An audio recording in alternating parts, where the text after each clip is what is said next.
오늘 말씀 이사야 22장 1절에서 14절의 말씀입니다. 구약성경 991페이지에 있는 이사야 22장 1절에서 14절의 말씀, 우리 다 같이 함께 이사야 22장 1절로 14절 말씀 합독하시겠습니다. 환상의 골짜기에 관한 경고라. 내가 지붕에 올라감은 어찌함인고, 소란하며 떠들던 성, 즐거워하던 고을이여, 너의 죽임을 당한 자들은 칼에 죽은 것도 아니요 전쟁에 사망한 것도 아니라, 너희의 관원들도 다 함께 도망하였다가 활을 버리고 결박을 당하였고, 너희의 멀리 도망한 자들도 발견되어 다 함께 결박을 당하였도다. 그러므로 내가 말하노니 돌이켜 나를 보지 말지어다. 나는 슬피 통곡하겠노라. 내 딸 백성이 패망하였으므로 말미암아 나를 위로하려고 힘쓰지 말지니라. 환상의 골짜기에 주 만군의 여호와께로부터 이르는 소란과 발핌과 환란의 날이여, 성벽의 무너뜨림과 산악에 사무쳐 부르짖는 소리로다. 엘람 사람은 화살통을 메었고 병거탄 자와 마병이 함께하였고, 기르 사람은 방패를 드러냈으니 병거는 내 아름다운 골짜기에 가득하였고 마병은 성문에 정렬되었도다.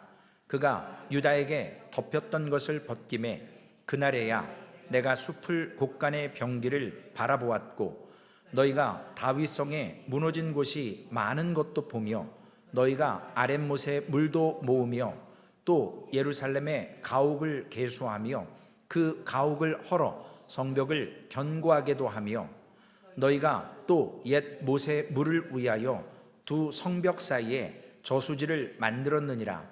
그러나 너희가 이를 행하신 일을 앙망하지 아니하였고, 이 일을 옛적부터 경영하신 일을 공경하지 아니하였느니라. 그날에 주 만군의 여호와께서 명령하사 통곡하며 애곡하며 머리털을 뜯으며 굵은 배를 띠라 하셨거늘, 너희가 기뻐하며 즐거워하여 소를 죽이고 양을 잡아 고기를 먹고 포도주를 마시면서 내일 죽으리니 먹고 마시자 하는도다. 만군의 여호와께서 친히 내 귀에 들려 이르시되, 진실로 이 죄악은 너희가 죽기까지 용서하지 못하리라 하셨느니라. 주 만군의 여호와의 말씀이니라. 아멘. 이사야 선지자 때 예루살렘이 아수르의 공격으로 거의 패망일보 직전에 아수르가 예루살렘을 멸망시키지 못하고 이제 퇴각했습니다. 거의 멸망할 뻔했다가 기사회생한 예루살렘이 극적인 승리를, 꿈만 같은 그러한 승리를 맛본 것을 통해서 서로 우리가 좀 전에 읽었던 것처럼 소와 양을 잡고 포도주 마시면서 아주 연애를 베풀고 자신들이 나라를 지켰던 것처럼 아주 행복해했습니다. 그러면서 그들이 했던 일은 철저하게 예루살렘 성을 재건하는 일이었습니다. 무기를 준비했고 물을 저장했고, 그리고 집을 헐어서 집에서 나온 그 돌들을 가지고 성벽 보수 공사를 아주 튼튼하게 했습니다. 우리 생각에 이런 모든 것들은 대비하고 방비하기 때문에 전혀 문제가 되지 않습니다. 그런데 오늘 이사야 선지자는 말씀 속에서 보면 슬퍼하고 있다는 것이죠. 왜 그럴까요? 다음에 전쟁이 또 있을 수 있기 때문에 최선을 다해서 준비하는데 이사야 선지자는 슬퍼합니다. 왜냐하면 우리가 흔히 얘기하는 것처럼 폭죽을, 샴페인을 일찍 터뜨렸다는 것이죠. 왜냐하면 이사야는 지금 환상을 보고 있거든요.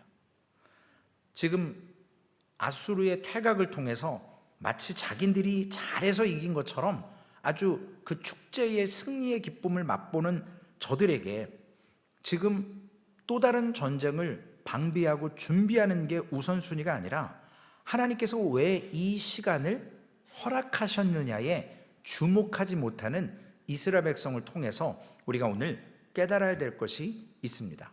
그래서 예루살렘에 꼭 필요한 것이 지금 성전을 재건하고 무기를 만들고 우물물을 잘 물을 저장하는 것도 필요하지만, 하나님께서 아무런 능력이 없음에도 불구하고 아수르가 퇴각하게 하신 이유는 이스라엘 백성들이 진정으로 하나님 앞에 회개하며 하나님 앞에 자신들의 삶을 비추어 보기를 원하셨다라는 겁니다.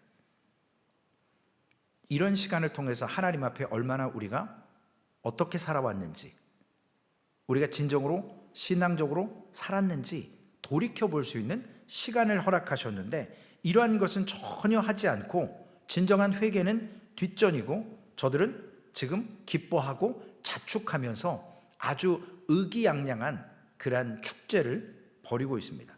그런데 이사야가 오늘 1절에 보면 환상의 골짜기에 관한 경고라. 환상의 골짜기, 다른 말로 얘기하면 예루살렘을 지칭하는 겁니다.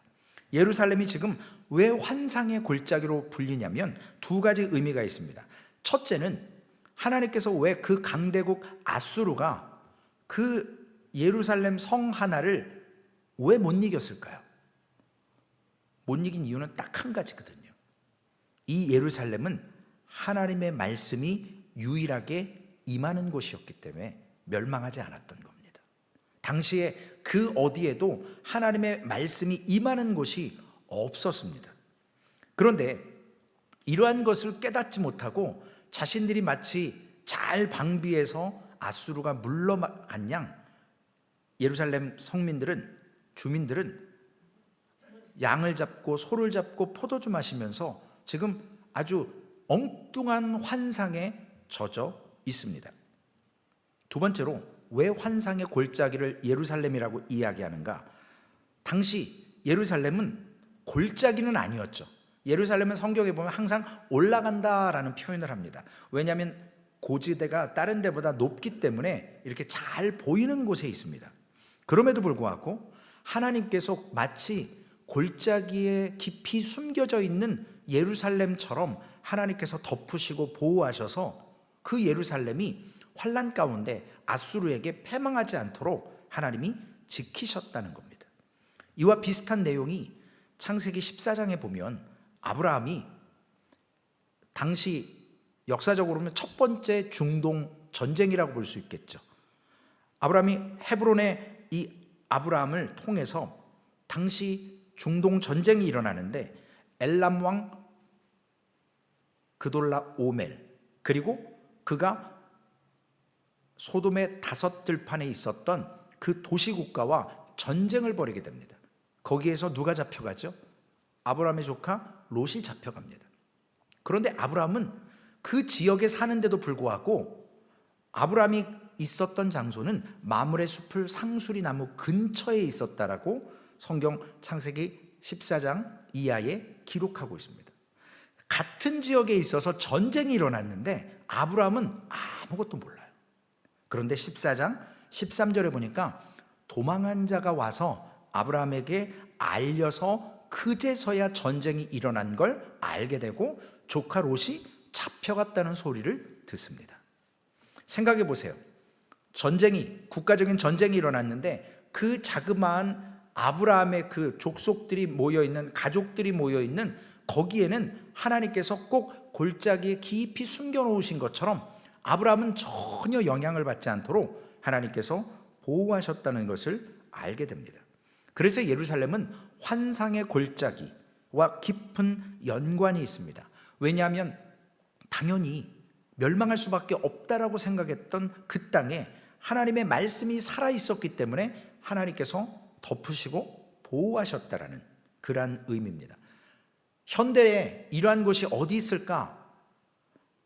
제가 생각해 보니까 화이트하우스라든지 아니면 국가 어떤 중요 군사시설이라든지 이런 데 보면 지하에 벙커가 있잖아요.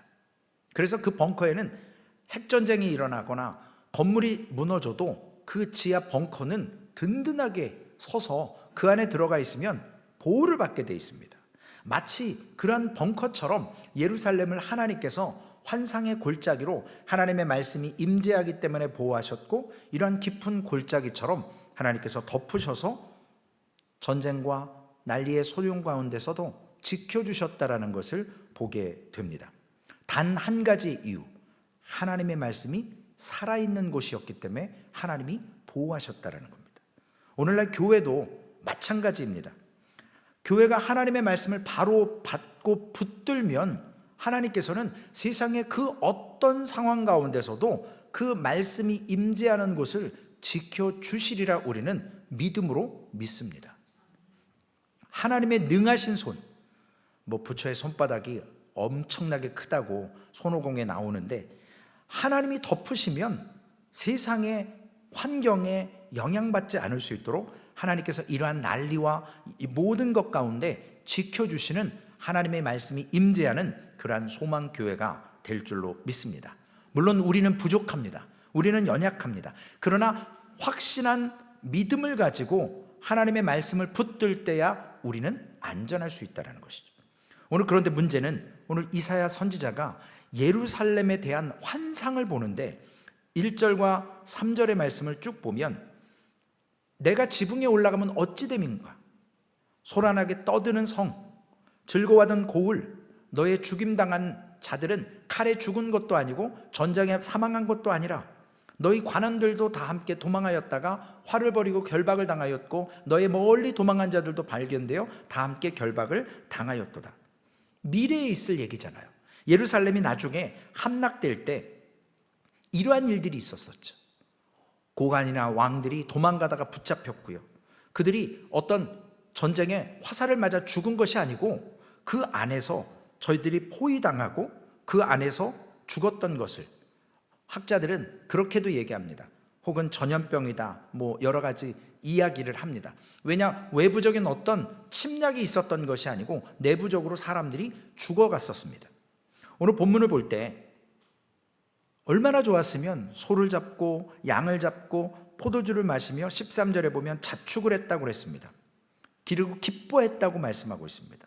그런데 이것으로 끝나는 게 아니라 이사야는 그 이후의 환상을 보면서 예루살렘이 멸망할 것을, 바벨론에 의해서 그것을 보기 때문에 지금 이렇게 방비해도, 물론 방비는 해야 되지만 이렇게 기뻐할 것만은 아니라는 겁니다. 내가 지붕에 올라가면 어찌함인고 라고 이야기하죠. 미국에 오니까 지붕이 다들 이렇게 그냥 이렇게 돼 있잖아요. 옥상이 없잖아요. 옛날에 한국 집들도 양옥집이나 옥상이 있지 옛날 초가집은 옥상이 없었습니다. 유다 사람들의 집들이 아마 지붕이 평평했던 것 같습니다. 그래서 이런 말이 있는 것 같아요. 어떤 큰 일이 일어나면 바라보기 위해서 지붕 위로 올라간 거죠. 좀 더 잘 보기 위해서. 요즘에는 그런 게 잘 없기 때문에 댁이 있긴 하죠. 문제가 있고 소리가 나면 대부분 사람들이 창문을 열거나 문을 열고 나가야서 봐야 합니다. 예수님 시대에도 난리가 났을 때 마태복음 24장 17절에 보니까 예수님이 말씀하십니다. 지붕 위에 있는 사람들은 집안에 물건을 가지러 들어가지 말라고 합니다. 이미 지붕에 올라갔다라는 것은 어떤 난리가 일어났다라는 반증이거든요. 그렇기 때문에 난리가 났으니까 집안에 들어가서 물건을 취하다가 어떻게 어려움을 당할 수 있으니까 들어가지 말라. 또한 소란하며 떠드는 성, 즐거워하던 고을, 예루살렘을 의미하는 거죠. 지금 현재는 포도주를 마시고 고기를 먹지만 환상 속에서 보여지는 미래의 예루살렘의 모습은 아수르로부터 지금 살아난 그러한 공격으로부터 해방된 기쁨보다는 또 다른 그러한 예루살렘의 바벨론에 의한 문제가 있을 것이라는 것을 통해서 왕들과 관리들이 도망갈 것이고 사람들은 전염병이나 굶어 죽는 병으로 성 안에서 다른 침략, 외부적인 영향 없이 성 안에서 죽음을 겪는 일이 일어날 것이라는 예언의 말씀을 이사야는 보기 때문에 지금 눈앞에서 파티하는 저들이 얼마나 처량해 보이겠습니까? 그들의 눈에는 보이지 않으니까요. 오늘 4절 말씀에도 보면 그러므로 내가 말하노니 돌이켜 나를 보지 말지어다. 예루살렘 사람들이 지금 이사야에 대한 고마움이 있었을 겁니다. 전쟁을 포기하지 않고 끝까지 항복하지 않고 기다리라. 하나님의 말씀이 임재하는 곳이고 하나님이 지켜주신다. 그러한 소망 때문에 기다리고 기다렸더니 결국 아수르가 자연적으로 퇴각했습니다. 그때 이사야에게 고마움을 표하고 싶지만 돌이켜 나를 보지 말라고 얘기합니다. 이 말은 뭐냐면 전쟁이 끝났지만 또 다른 전쟁이 오고 거기에서 지금 우리는 결국은 망할 것이기 때문에 슬퍼하고 그 마음을 지금 완전한 승리가 아니라고 이사야는 고백하고 있습니다. 하나님께서 우리에게 잠시 시간을 주실 때가 있습니다. 우리가 어떤 한 텀을 쉰다라는 것, 그 잠깐의 시간과 그 평화는 또 다른 파도가 오고 문제가 오기 때문에 방비하라고 주시는 시간이거든요. 근데 그때 먹고 마시고 내일 죽을 것처럼 그렇게 허비하면 정말 죽습니다. 오늘 하나님께서 유다 백성들에게 요구하시는 것은 하나님을 돌이켜 바라볼 수 있는 시간을 허락하시는 겁니다. 그 시간을 통해서 우리가 지금 생존하고 예루살렘을 하나님께서 살려두신 이유는 하나님의 말씀이 임재하고 그곳에서 아직 하나님의 말씀을 붙들고 아슬아슬하게 지금 멸망 직전까지 갔다가 왔다가 하는 그러한 삶을 주신다라는 겁니다.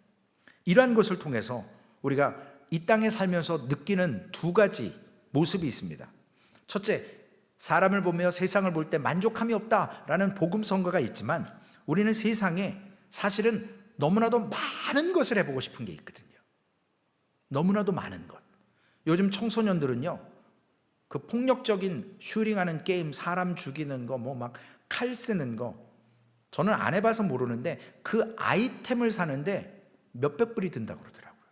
그래서 게임의 어떤 높은 레벨에 올라가면 그거 팔면 차도 살 수 있다 그래요. 몇천 불, 몇만 불 들여서 한국에 실제 그런 걸 사고 팔다가 폭행하고 살인하는 일들이 왕왕 일어난다고 합니다. 정말 가상 공간에서 하는 무기들을 갖기 위해서 실제 돈을 주고 그 아이템을 가지면 그 무기 하나로 몇십 명을 죽일 수 있고 어떤 능력을 갖는 것을 가상 공간에서 하다 보니까 실제의 상황에서도 쉽게, 몇 달 전에도 제가 본 것 같은데 일본 검 가지고 사람을 이렇게 해서 죽이는 일도 있고요. 이게 가상인지 현실인지 구분하지 못하는 겁니다. 이만큼 현대는 세상의 많은 것들, 경험해 보지 못했던 것을 경험해 보려고 합니다. 마약에 빠지는 것도 그렇고 한 번의 실수가 그러한 어려움을 통해서 우리에게 욕망을 이렇게 부추깁니다. 두 번째로, 우리가 이 땅에 살면서 느끼는 것은 하고 싶은 게 너무나도 많기도 하지만 또 다른 것은 내일에 대한 불투명함이거든요. 저도 목사지만 뭐 내일 일은 내일이 염려하죠.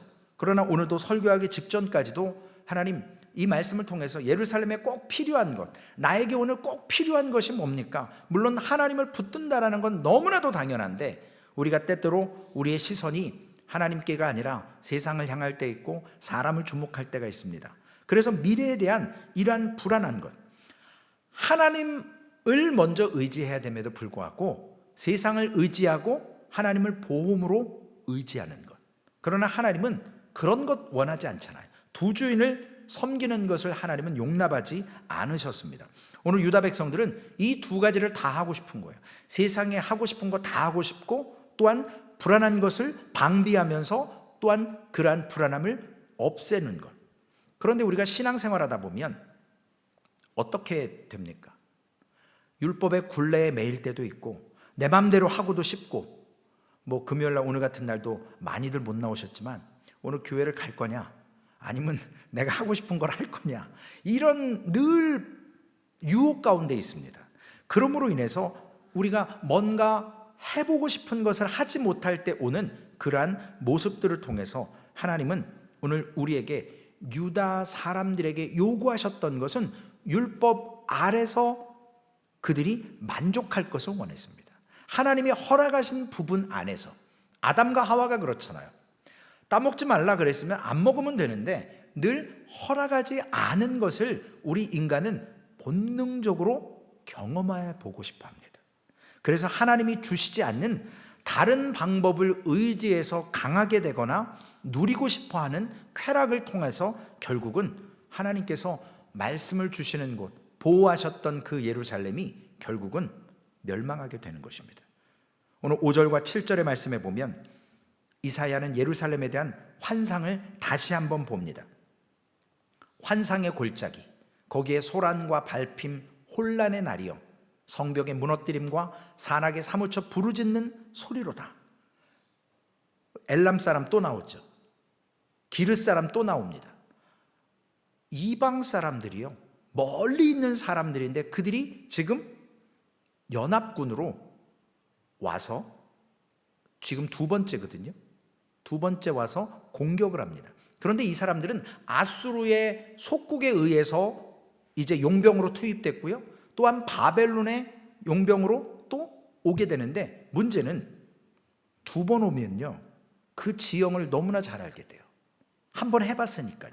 그래서 이 엘람과 기르 사람, 예루살렘으로부터 아주 멀리 있지만 군대에 편입이 되어서, 물론 힘이 약하니까 편입이 된 거죠. 예루살렘 지형이나 이런 모든 것들을 잘 알고 있기 때문에 더욱더 위협적으로 엘람 사람과 기르 사람을 통해서 바벨론이 쳐들어올 때는 더욱더 어려움을 당하게 될 수밖에 없다라고 말씀하고 있습니다. 하나님의 말씀을 제대로 붙들지 않으면 엉뚱한 사람이 와서 우리에게 경고하고 우리에게 조언하고 우리를 공격할 때가 온다는 사실입니다. 전혀 생각지도 못했던, 그러므로 인해서 다른 사람이 아니라 이렇게 준비되어 있는 사람들에게 공격받을 때 우리는 쉽게 넘어질 수밖에 없습니다. 그러나 그럴 때 우리가 깨달아야 될 것은 나의 교만함이 하나님 앞에 극에 달했었고, 내가 하나님과 상관없는 저 사람들을 통해서 당하는 지금 이 고난을 통해서 우리는 깨달아야 될 것이 있다는 것이죠. 우리가 하나님 앞에 제대로 살지 않았음을 통해서 이러한 사람들이 화를 쏘고 이러한 사람들을 통해서 하나님이 나에게 책망하시는구나. 두 번째로 예루살렘이 대비를 잘합니다. 첫 번째, 무기고를 잘 정비합니다. 8절 말씀에 보면 그가 유다에게 덮였던 것을 벗김에 그날에야 내가 숲을 곳간의 병기를 바라보았고, 예루살렘을 골짜기처럼 잘 덮어서 하나님이 보호해 주시는 것도 있지만 이 유다에게 덮여 있던 것을 벗겨주셔서 유다의 실체가 이거라는 거예요. 그동안 저들은 사실 어떤 몽롱한 체면의 상태처럼 빠져 있었습니다. 너무나도 자기네 능력이 아니라 하나님의 말씀이 임재해서 보호해 준 것뿐인데 그들이 어려움이 닥쳐와도 착각에 빠졌어요. 아수르가 물러간 것도 하나님의 은혜가 아니라 내가 잘해서, 내가 잘 버텨서. 결국 그들은 현실을, 유다에게 덮였던 것을 꼭 다메섹에서 사울이 눈이 보이지 않고 아나니아를 통해서 안수받고 눈에 벗겨지는 것처럼, 보여지는 것처럼 못 보던 것을 이제 유다 사람들이 실체를 보게 된다는 거죠. 현실의 냉엄한 것을 저들이 깨달으면서 숲을 곳간의 병기다. 오랫동안 병기의 중요성들, 이러한 것들 무시하고 살았는데 이제서야 그런 것들이 중요하게 여겨진다는 것이죠. 두 번째로는 9절과 11절에 보면 아랫못의 물, 그리고 옛못의 물, 우리가 흔히 지금도 예루살렘 성전 밑에 가면 히스기야 터널이 있는 것처럼 전쟁에 있어서 예루살렘은요 참 좋은 그러한 요새와 같은 곳이었지만 거기에 딱 하나 부족한 게 있었죠.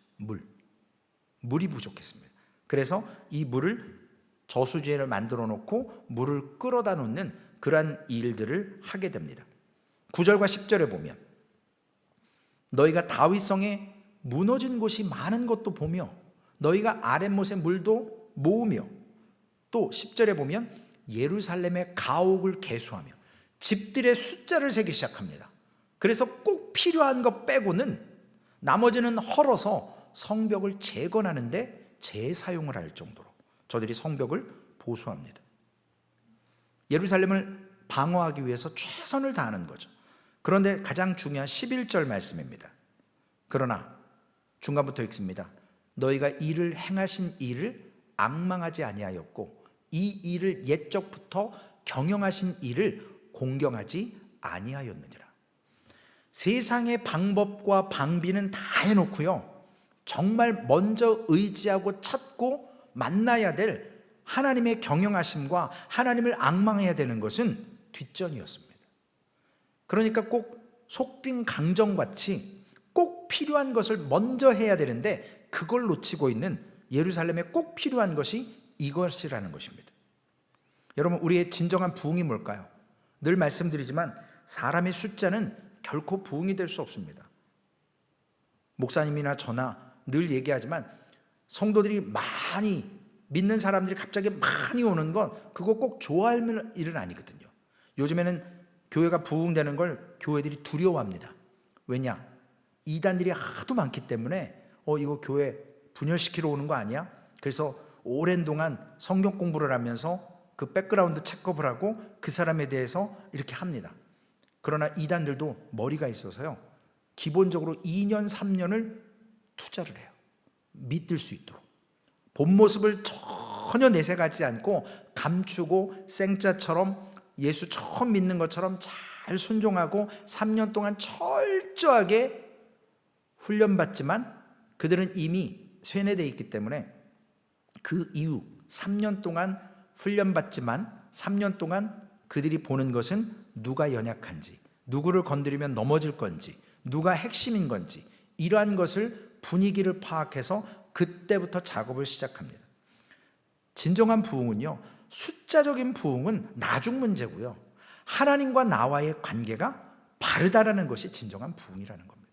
그래서 우리는 목사든 집사님이든 누구든 날마다 하나님 앞에서 하나님과의 관계를 바로 세우며 진정한 심령의 부흥을 맛봐야 된다는 것입니다. 마가 요한의 다락방에 성령이 임재한 것은 그때뿐이었어요.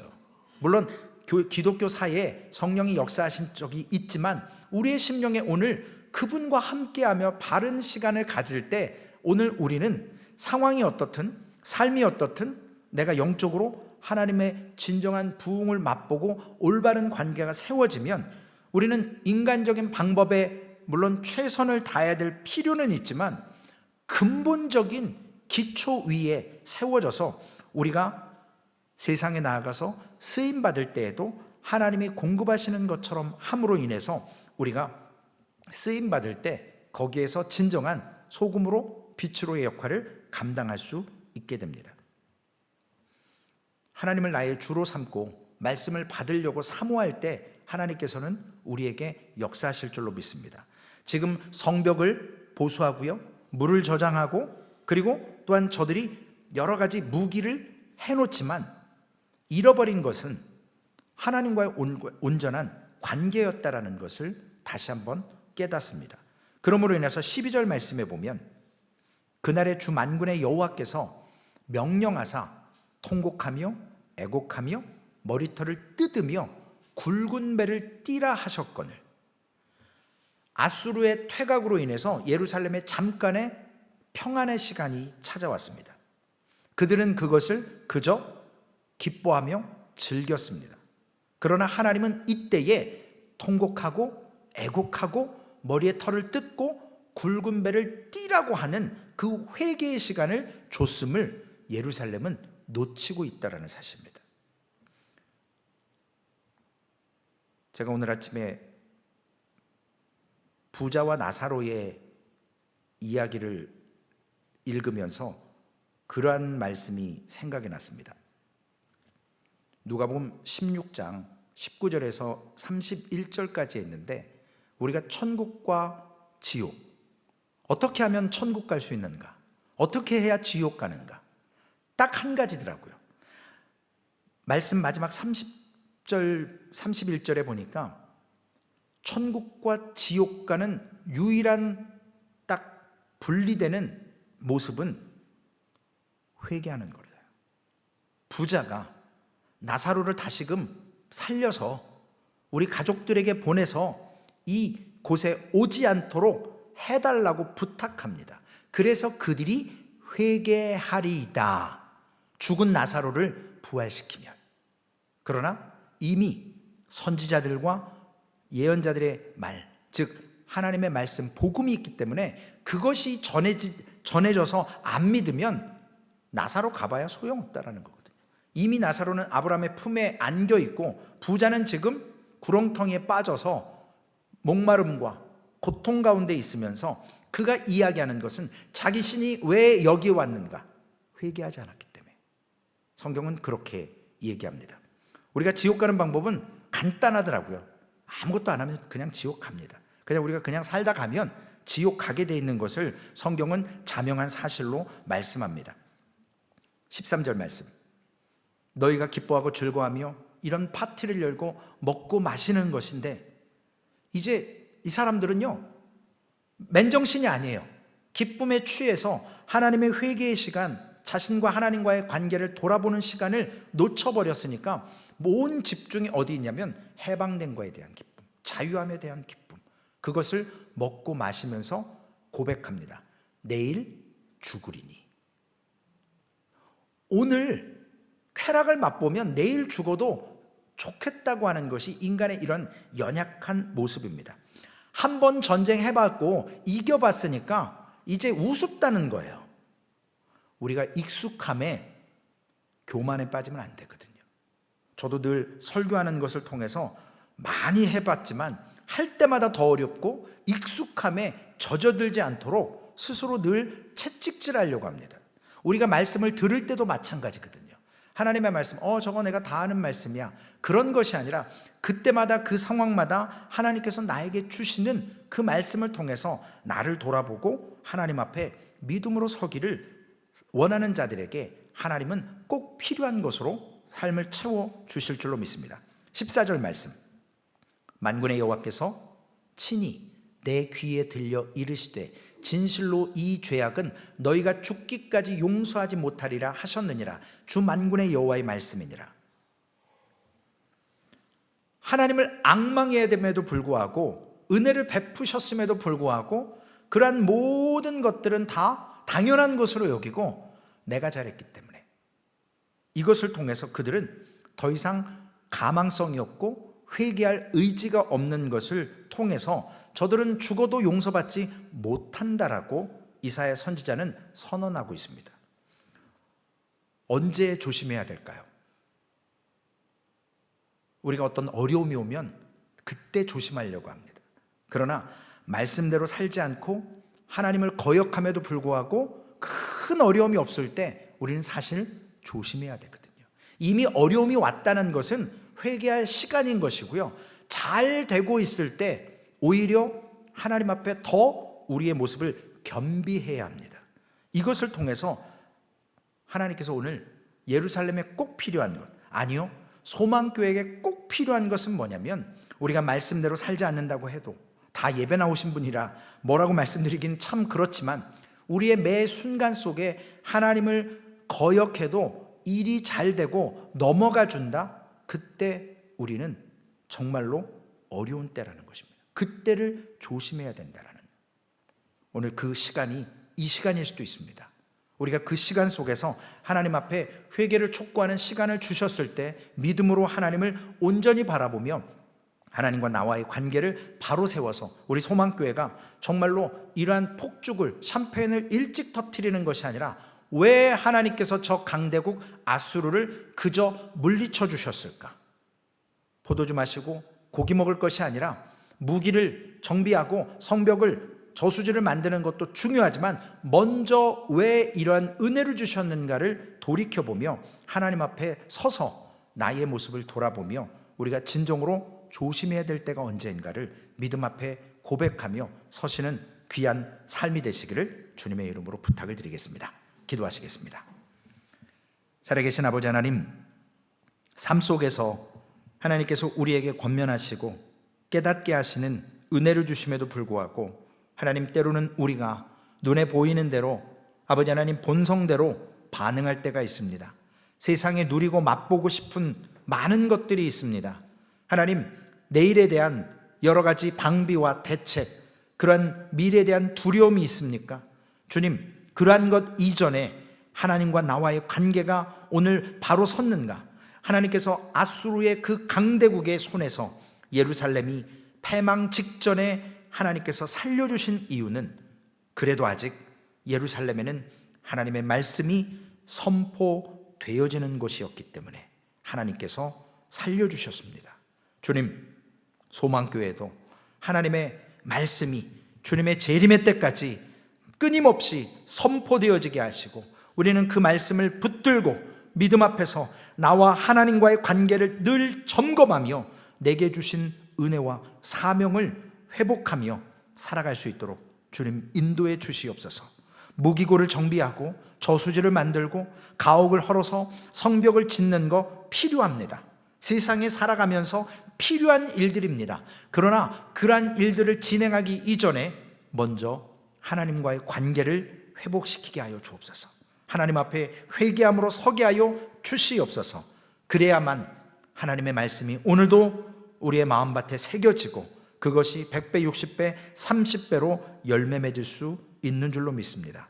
바울 사도의 고백처럼 나의 나된 것은 하나님의 은혜라고 했습니다.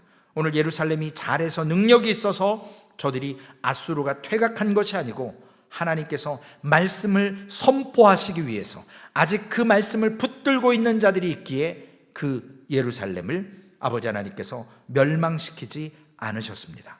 하나님 소망교회도 하나님께서 태동하게 하시고 건축과 또한 아버지 하나님 하나님께서 지어져 가게 하시는 것, 아버지 이 귀한 교회를 통해서 하나님의 생명의 말씀이 선포되고 우리는 그 말씀 속에서 나와 하나님과의 관계, 그리고 우리 공동체의 관계를 통해서 완벽하신 머리 되신 예수 그리스도와 불완전한 우리가 함께 이 땅에서, 이 교회에서 교회로 지어져 가며 하나님의 나라를 맛보게 하여 주시옵소서. 가장 필요한 것은 하나님의 말씀입니다. 오늘도 그 말씀 앞에 설 때에 주님 우리의 삶을 주관하시고 미래에 대한 두려움이 아니라 하나님을 앙망하고 신뢰할 때 하나님께서는 우리에게 갈 바를 알게 하시고 우리에게 피할 길을 허락하시는 줄로 믿사오니 오늘도 믿음의 담대한 고백으로 하나님과의 관계를 세워가는 인생 되게 하여 주시옵소서. 감사합니다. 우리 구주 예수님의 이름으로 기도 올리옵나이다. 아멘. 하늘에 계신 우리 아버지여, 이름이 거룩히 여김을 받으시오며 나라에 임하옵시며 뜻이 하늘에서 이루어진 것 같이 땅에서도 이루어지리이다. 오늘날 우리에게 일용할 양식을 주옵시고 우리가 우리에게 죄 지은 자를 사하여 준 것 같이 우리의 죄를 사하여 주옵시고 우리를 시험에 들게 하지 마옵시며 다만 악에서 구하옵소서. 대개 나라와 권세와 영광이 아버지께 영원히 있사옵나이다. 아멘.